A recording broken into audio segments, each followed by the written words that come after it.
everyone, it's Austin with Northwest Registered Agent, and I'm here today with Taylor. Taylor, thank you so much for being here. Yeah, thanks for inviting me.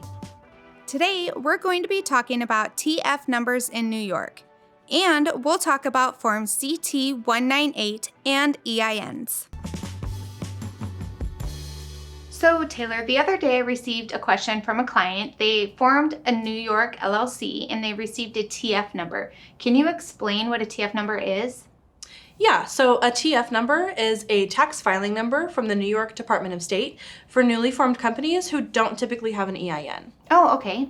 So when a company is formed in New York, the New York Department of State will send the New York Department of Tax and Finance correspondence letting them know, who will then send the newly formed company, CT-198, the Corporation Tax Account Information Form. That's some really great information. Thank you. What would the client do then once they've received the form CT-198?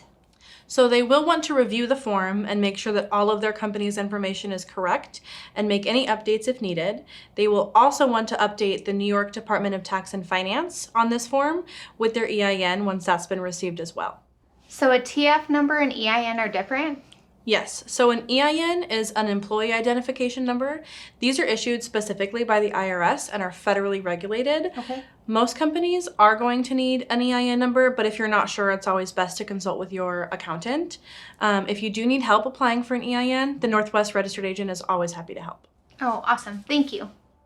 So today, we learned that a TF number or tax filing number is an ID number assigned by the New York Department of Tax and Finance to companies that do not have an EIN.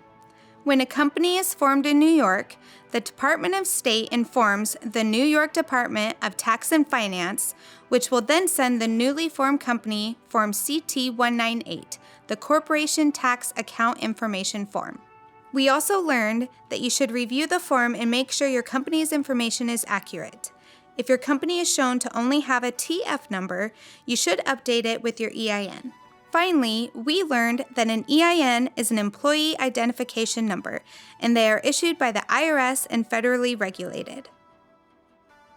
Taylor, thank you so much for being here. Yeah, thanks for having me. And if you have any questions, leave them in the comments. State paperwork is hard, we can help. If you found this video helpful, give it a like.